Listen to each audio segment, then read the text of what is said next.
What does it look like 10 years from now? What does this new world look like? This new world is about creating a new crop of food churros really across the African diaspora that are countering the rise of diabetes and heart disease and stress, and working to end food apartheid that has caused these structural inequities in our communities that have for too long become nutritionally divested. Yes, we need to invest in nutrition, but we need to invest in the women. That's Tambra Ray Stevenson, founder and president of WANDA, Women Advancing Nutrition, Dietetics, and Agriculture.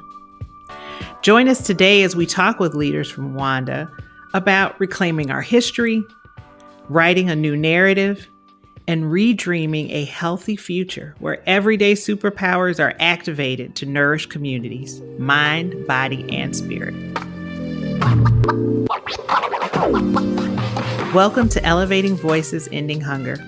I'm Amy McReynolds, your host and Chief Equity Officer at Feeding America. Elevating Voices, Ending Hunger is a series of conversations with individuals who are disrupting the status quo and building more equitable futures to improve food security across this country. On today's episode, we are in conversation with WANDA, an organization working to transform systems by dreaming about a world and taking action to make those dreams a reality.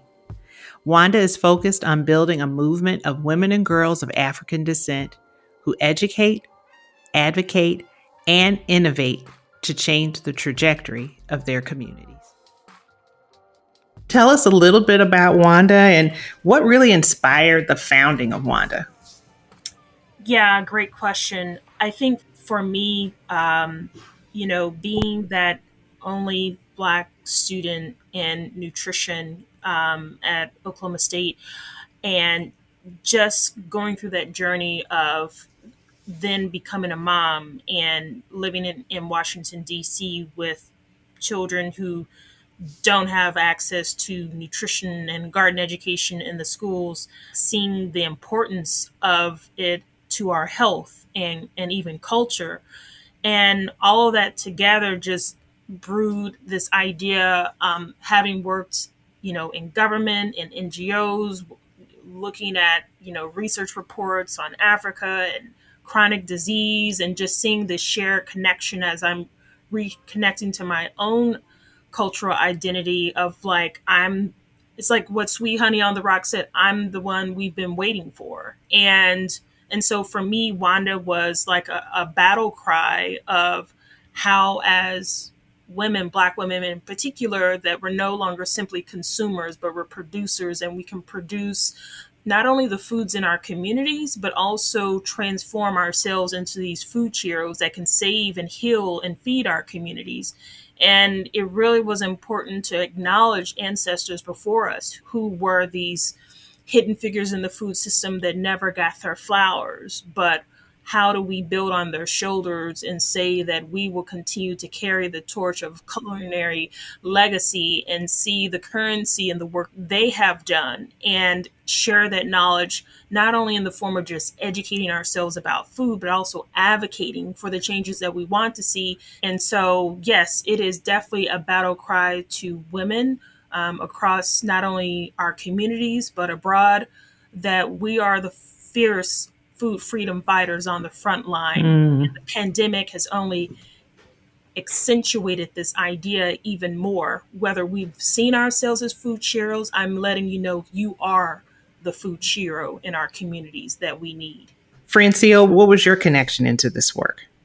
Tambra and I got together actually through an introduction through my boss at the time, Nancy Chapman, who is huge in nutrition policy in DC, and knew Tambra and I, and thought there could be great synergies in our interests. And so we actually met in DC and, just took it from there. Our great sister friends, family at this point, have been working with each other for a long time through marriage and kids. And so it's really been great to not only do our nutrition work together, but really life as well. And the way I see Wanda is a reflection of what Tambra and I did not see in our um, nutrition education, and for me in my food science education and our agriculture education. And we didn't see, number one, lots of Black women. Um, and if they were depicted or discussed or talked about, it was not framed in a positive or glowing light. And Mm. so that is a really important part of what we do when we say Black women in food, or when anyone says it. We want the images, the visual images that come to your mind, to be one of beautiful women that have power, that have worth of themselves, not just in preparing food for others, not just in the kitchen. Um, the terminology was back in the day, slaving over the stove, right? It had deeper meaning. But women in food is not just about being in the kitchen. There's nutrition research, there's food science, there's food and media, and we really wanted to broaden what we think about when we say Black women in food, and reframe the conversation and the imagery as well. Right. I noticed on the Wanda website, I thought this was interesting. You have a chief inspiration officer for Wanda. Can you tell us a little bit about who the chief inspiration officer is? Ruby was the inspiration when she was 4 and had her first cavity in pre-K. And I, discussed what happened with that in terms of junk food in the classroom being a reward. I didn't see any change from the teacher, and she did not do this to her or see this in her own schools for her own kids, but thought it was appropriate at our schools. And she's another Black mom. And so for me, I began dressing up my daughter as a Dr. Foodie, and I would buy plush vegetables, and I just started. At the time, she was really into Doc McStuffins, and I was just like, wow, well, how can I create not only an organization, but a character that resonates from a 4-year old to a 40-year old? Because we Mm. all have this little girl inside of us. At least I did, who wanted to make children's books and just dream a new world, that the world I was not existing in. And so we call that in sociology, imagine communities. And so I Mm. reimagine a world of Black women owning and producing and nourishing their communities. And so I knew that a word that would resonate is a word that can be like Dada, Mama, Wanda, and so Mm. therefore it was a word that can connect to the 4-year old like Ruby, who ultimately inspired, because I wanted her and her friends and other kids in the community to be able to resonate with Wanda just as much as grown women around the kitchen table. Yes, yes. This multi-generational approach that you talked about, Tamber, right, is so evident, right? As you learn more about Wanda, if you go on your website, you hear about your programs. And Wanda has this mission of building a movement of women and girls of African descent who are leading as food sheroes. So you talked about being a food shero earlier. So, tell me a little bit about that. You started talking about the history and the legacy and the shoulders that we stand on. And then I'm also curious, how are you seeing food sheroes show up in everyday life today? Yeah. So, and during this pandemic, we've had, moms, aunties, nanas, sister friends, become these everyday food heroes who have had to transform from the lunch lady from the cafeteria to inside of our homes, making meals Mm. for our kids, and for those who may not have children, for themselves and for their spouses, their partners, and ultimately, they're part of this care economy that we have not always given much attention to, but is vital to the fabric and making of any society. And food is a cultural identity. It's a material culture. It's something that we know from archaeology, it's that discovery of like a time capsule of how did people survive in turbulent times like now. And so we sometimes neglect those who are behind the food. And we know that to be true when we think about the colonial tactics of the past of erasure, extraction, and exploitation of labor in the food system. And we did not want to perpetuate that by simply promoting like Black foodways. But what about the Black women behind the food that, like Georgia Gilmore, that helped to feed Dr. King during the movement, like Dookie Chase, Leah Chases of New Orleans, like Lena Richard of New Orleans, who became famous sharing her love and passion for food in the media as a Black woman, and Harriet Tubman, who was a cook that many people may not know during the time of the Civil War, and Fannie Lou Hamer, who used pigs as a That's way right. to like feed families. And so I think it's so important to acknowledge that these women are food heroes, whether they got a degree in nutrition or agriculture or not.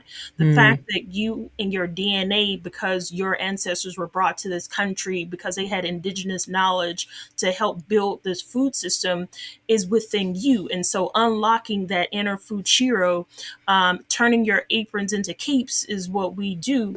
And so we acknowledge that we have this lineage within us of these unsung food heroes, and for us, we cultivate and empower and say all you need is already within. I just wrote down these aprons into capes, right? Francine, is there anything you'd add to that as you think about food heroes that you're seeing in your everyday life and everyday community? Sure, sure. Just as Tambra shared the rich legacy um, of Black women in our DNA and in our lineage, you could add your name to that list, and that's really what we are emphasizing in the community. So to that list would be, Francine Cagey, Tambra Stevenson. I think about my grandma, Francine Tooks, and Joanne King, and Myrtle Dawes, who had a huge farm and orchard in Florida, and in the summers, I used to watch her slaughter the goats so we could have goat head soup because that's a Jamaican delicacy. I mean, that's really back to this reframing. It's not just the women who are great in history and have books written about them. You yourself have that superpower as well. And then what do we want our children to see, right? What do we want the little Wandas to see? Tamara talked about Ruby, and passing that on to the next generation is really important in empowering our young girls. And even teaching older generations. I talk a lot about my grandma, who was born and raised in DC. And when I told her I wanted to be a chef, she said, "Oh, no, that is not happening. You are going to the sciences." And in her mind at the time, I can't let my granddaughter have the same domestic opportunities that I had or my mother had. She Right. needs to go farther, right? And so back to that reframing. Black women in food heroes, should be an empowering term and rightful place for us. And we should own that, and we should hold our heads up with pride, and the fact that we're able to nourish ourselves, our families, and our community, and that's where our healing powers come from. Yeah, and I just want to revisit that because I think sometimes when we're in the midst of being in our Wanda's world, I may lose sight of why this work matters in terms of remembering being that nutrition educator at Harriet Tubman Elementary, working with young people, third graders, and having other kids pass by and calling them slaves, and make me realize that even as I'm teaching them, like them not making the connection to the altruistic qualities, what it means to like treat the little baby greens, like by humanizing them and seeing that their life force will become your life force. And I recalled, as we brought women through the Wanda Academy to local farms, of them not seeing, Swiss chard or njama jama or bitter leaf or Kale Grove for the first time, that these sites, from farms to kitchens have been sites of trauma. And so I, in my belief of just using imagination and creativity, would say, what if these truly were sites of resiliency? How would we relabel and change the Mm. narrative? And Mm-hmm. so I said, I, like Francine, though I never had a grandma who told me, not to be a chef, I told myself that, and why I pursued the science of food and nutrition, because I did not want to be an ancient mama. I said, she's not my mama. So I had to revisit that, like, what is within me and what has been reinforced in society that makes me feel this disconnection to Mm. food in this visceral way. And I Mm-hmm. realized it's because of this this greater narrative of understanding that media and stories is a form of soft power that can enforce internalized oppression, and where we dehumanize our own full lived experience and devalue. And so I had to revisit that, and it started from just reconnecting to my own lineage, to the Fulanis, and traveling to Nigeria and looking and interviewing relatives to know who is the last surviving relative who's connected to Henrietta, who was enslaved by a banker's family in Texas, and hearing their stories, taking on the role of a reporter in my own family to collect that history, and to Mm. say roots may not be my narrative. Like for Alex Haley, it was, but so what is my root story? And so how does my root story connect to my food story? And so I tell, part of the work of Wanda, which started with Native Soul Kitchen, in the book The Cooking Gene, written by Michael Twitty, that most know, because I realized in our field of nutrition, we do not get the opportunity to understand the cultural, social, political context of food in a deep way beyond the biochemicals and the clinical aspects of food. And I think it's a missed opportunity for anyone who says that they're a community nutritionist or a public health nutritionist not to have that understanding is very critical. Yep. Yep. I hear you both talk a lot of, I'm going to call them the re's, right? The reframing, the reclaiming, the redefining in your work. And I think about this pandemic that we're in. What are some of the lessons that you're learning that have been catalyzed by this pandemic? I learned two key words for me during the pandemic. One was grace, Mm. acknowledging that during this time that it was a moment of pause, stop, reflect, and how do I wish to kind of like change the next chapter of my life if this pandemic, because it came at a time where we're changing literally a decade.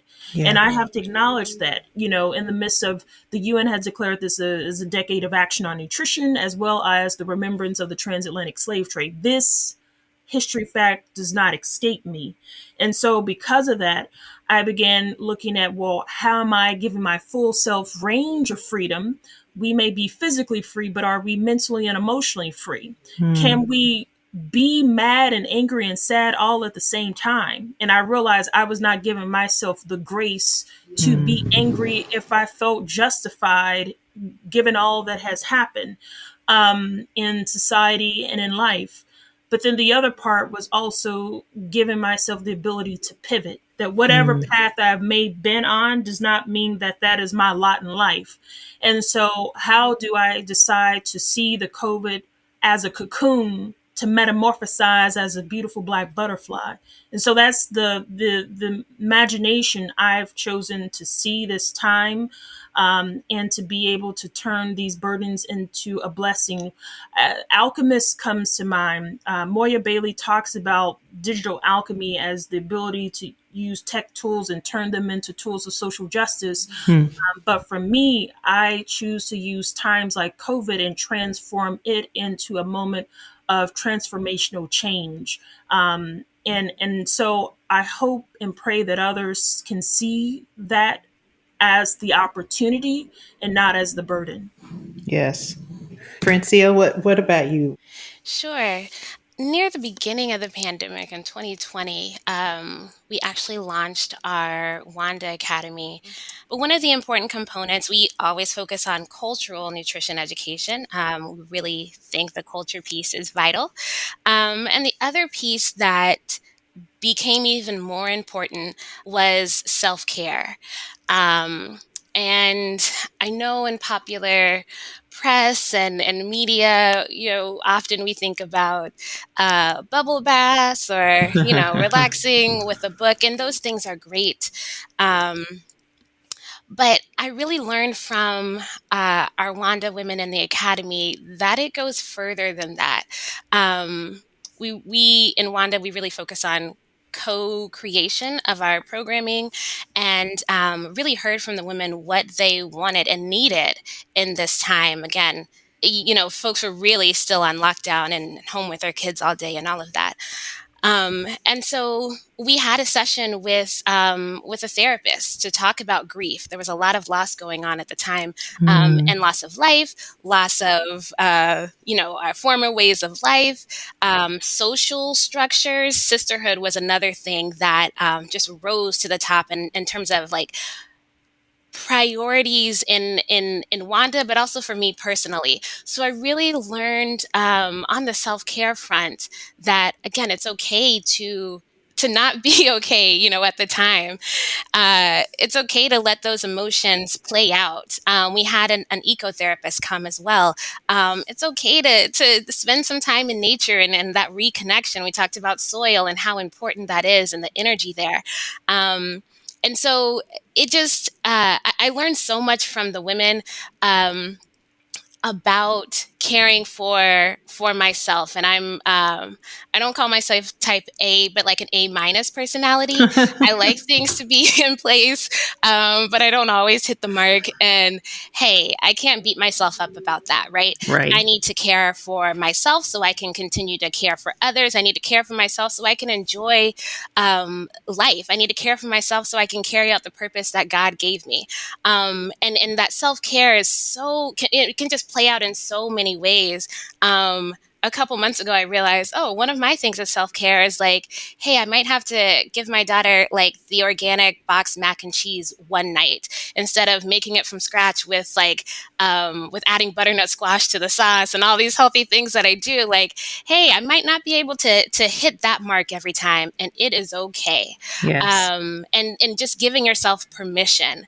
I think self care is a lot about, giving yourself permission and that grace. And I really learned that from the women in our Wanda Academy.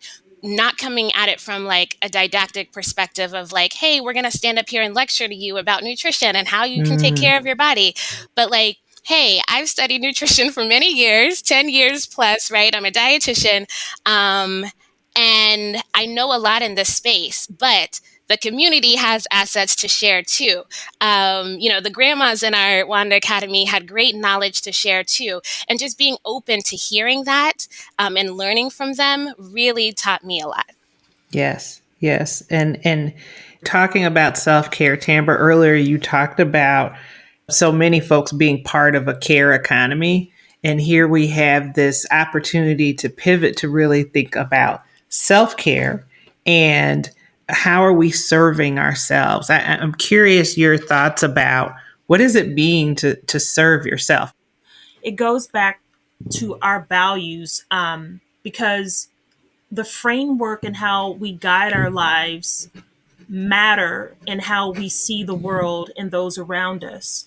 And this is where I say our values, I like alliterations. And so, one being like this commitment to this power of changing the narrative within my own life, and the narrative that has been placed upon our communities.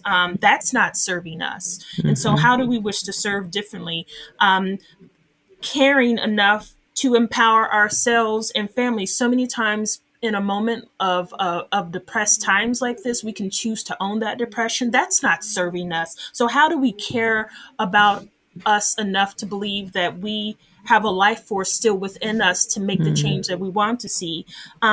Being conscious of how we can perpetuate colonial tactics that were used against our ancestors and that we can reinforce in our own communities. That's not serving us. And so how do we raise our awareness and cultivating the power of healing? That is what serves us when we change the culture of health in our community from the culture of death. When we think about the kind of businesses that set up shops of diabetic desserts and liquor stores more than grocery stores, that is not serving us. And so I think about the connection to sisterhood, how we've been disconnected for too long, neglecting the relationships between families and devaluing the importance of friendships, of deep, meaningful relationships. That is medicine to the soul. That is what serves us. And I think about how do we contribute to this positive impact and how cooking can be an expression of that. And recipes, these forms of resiliency, that is what marks our time of living on this earth. That is what feeds our souls. That is what feeds our bellies. That is what serves us versus going to the restaurants on the weekend and having the mindless eating with gossipy talk. So, how do we Mm. transform that into the Soul Food Sunday again, where we're gathered around the kitchen table, whether it's virtual, in person, in a time like now, but have conversations of how do we strategize, like Dr. King did at Black restaurants across the South, and reimagine this community building effort through the power of food. That is what serves us. Very powerful. I mean, I'm just really inspired as you both speak about uh, changing, right? Transformation, changing the narrative. If it's not serving us, how do we change it? We have the power to do it. And, I think one of the narratives that we had talked about earlier is just this idea of valuing, particularly valuing Black women for their productivity. And again, what does that mean as it relates to the work that WANDA is doing? Yeah. I need Black women to value Black women. Mm, And I say that we can talk about it from our own personal experiences that we know privately in our homes, in the chats on social media, and how we reconnect or disconnect from one another. But I think in the context of us being and navigating in a Western space, everything has to be contextualized and qualified of how would we thrive differently if we were just in a world of just us. And mm, when we are not, how do we move differently in our conversations, in our actions? And so, yes, just as we had an Underground Railroad and Harriet Tubman led folks to the promised land, we still have to navigate in some ways like that today. And so I think about Black women valuing ourselves is more important than how anybody else chooses to value us. Because once we begin feeding ourselves with healthy conversations and imagery that's empowering, and yes, we have a range of expression how we choose to see ourselves in the world. But I think I still want to raise a deeper question of like, what legacy do you want to live, and leave behind on this planet? mm, And mm-hmm, what would the future generations say if they were to see the lasting pieces that represent you and your journey? And I don't think we always see and think that, because again, even thinking of legacy is a privilege. But I want to say that if we, like many Americans, Black Americans, we may not have money to pass down to the next generation, but we do have our wisdom, our knowledge, our values, and traditions. And if none of those things are serving us, this is a moment and an opportunity to remix and recreate a new set of traditions that do serve us. And we first must see how it's serving ourselves and then begin to express that outwardly to others. And yes, it can be challenging. And that is why we saw the need to build something very practical in the sense of the academy, and be able to begin having those conversations through this sisterhood challenge, of how we can leverage concepts around food and the traditions built around it as a starting place. Yeah, and I just wanted to add, I think Tamber mentioned earlier, it's one of our hallmarks in Wanda. We say all we need is already within. All you need is already Hmm. within. But that can only be true if you see value in yourself and what what's contained in your, again, lineage, heritage, all of that.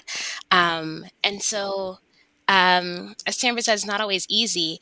Um, Depending on where you grew up and the influences you had, that might have been pushed down as like, okay, there's no value there. You need to learn this set of ways to do things. You Right. need to eat the Mediterranean diet instead of an African heritage diet, right? Um, there's plenty out there that tells you, yeah, that what you have is not good enough, and a Eurocentric way is better, and that's what you should be doing. And so, again, when we talk about value, sometimes we are facilitating, really bringing that out in the women and the girls that we work with. Because their environment may be telling them something different, right? And so, again, we might need to be catalysts for those changes to take place. And we've seen in the work that we do, that when that change happens, it is just amazing. The the creativity that comes, just the honestly like a rebirth, that we've Mm. seen in some of the women that we work with, and really it's just the need of a spark. It's just the need, again, to see that value, and to give them permission to change that narrative. And so I just wanted to say that in terms of like self value and self worth, um, we really do have to get at the root, of maybe why that's not the case for someone, and do whatever we can to help support them bring that out. That's right. And I mean, it sounds like programs like the Academy and these Sunday soul food suppers, these opportunities to be in community with one another and support one another, is the opportunity to really center African women of African descent, to center ourselves, to center and remind each other of the value that we have. And I love, Tamber, how you talked about, right? Like, we know that the racial wealth gap is real in this country, but there are valuable assets. There is a valuable legacy that can be passed down. Doesn't mean we don't need to address the racial wealth gap, but also recognize that we have these legacies to share with future generations. Most definitely. Yeah.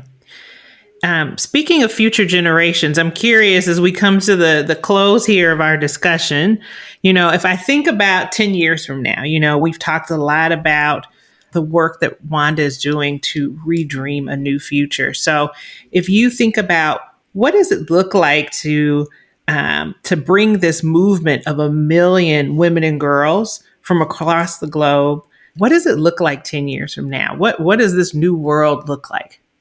This new world is about creating a new crop of food churros really across the African diaspora that are Mm. countering the rise of diabetes and heart disease and stress, and working to end food apartheid that has caused these structural inequities, in our communities that have for too long become nutritionally divested. And so by doing that, we are unlocking that inner food churro. And for us, those tangible ways that we've worked towards that aim is setting up the Food Chiro Freedom Fund and having those who are friends of Wanda, whether they're organizations or individuals, invest in this idea that yes, we need to invest in nutrition, but we need to invest in the women. And being able to do that by funding education in the area of agriculture and nutrition, and at the same time knowing that some of these educational systems will not serve you culture on a plate. So how do we continue to invest in the creation of our own educational systems, which is why the Wanda Academy matters, and our own educational products, why we've made the Wanda children's books bilingual and available in African language as well as Western language. Those are the dynamics, pathways on top of leveraging technology, can help scale this idea and make it a reality. Mm-hmm. From what we want the world to look like, success in our mission. It's from the education standpoint, not being the only one in a nutrition degree program or an ag degree program. It's Black dietitians, I would say, on every corner. Having access, having the community have access to Black dietitians that understand their cultural food ways, that understand their culture, period, and how culture is such an integral part of how we eat and what we eat, and understanding the ways to honor that. In a healthful way, instead of just saying, oh no, you cannot have fufu and a goosey, and no, you can't have plantain. We need to have practitioners that can honor that heritage, and then also policies that support those practitioners. There's lots of loan repayment programs for healthcare professionals, from nurses to doctors to psychologists to pharmacists. Dietitians are left out of that. So we need policies that support this next generation of practitioners coming into the field. I know it's some ridiculous yes. digit number, right? The Yes. number of Black registered dietitians out there. 2.6%. Okay. 2.6% Black dietitians, that are part of our professional, let's say, association, the Yes. Academy of Nutrition and Dietetics. So even if we wanted to expand and give an optimistic estimate, we're still talking less than 5% nationwide for sure. And that number has not been increasing. And so, success would obviously be an increase in that number, and then having the community have access to, and having those dietitians, or even students see dietetics and nutrition and food policy and nutrition policy as worthwhile and sustainable career paths.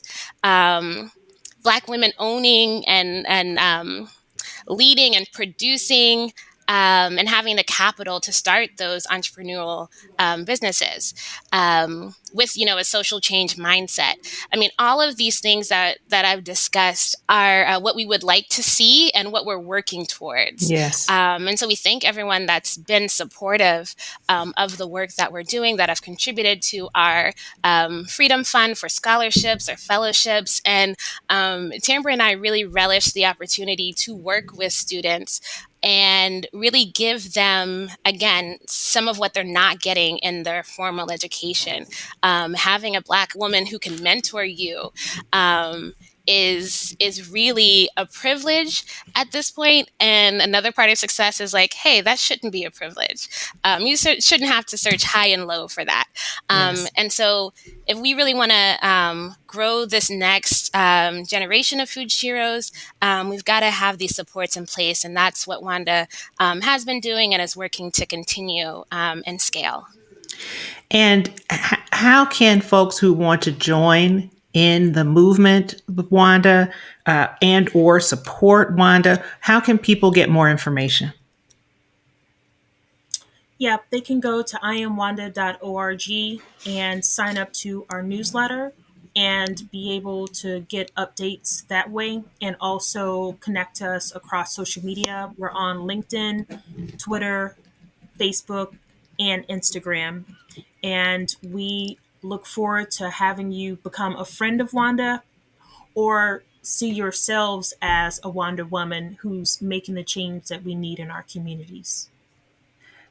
Tambra, Francille, I can't thank you enough for making time to spend with me and our listeners today, sharing about the movement that Wanda is building, sharing the dreams that you all are redreaming. I know I am inspired, and you will hear more from me. I want to connect. I want to be a Wanda woman. I don't know why I wouldn't be. Like, what wonderful support and opportunity to really think about how to create a new future. I thank you all so much for joining us today.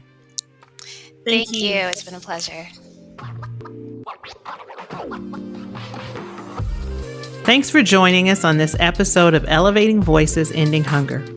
To learn more about WANDA and to get involved, go to iamwanda.org. And to learn about the work that Feeding America is doing to address equity and food insecurity, visit feedingamerica.org/act. Don't forget to share this show with others and be sure to subscribe so that you can get new episodes as soon as they're available. I'm Amy McReynolds, and I look forward to continuing our equity journey together on our next episode.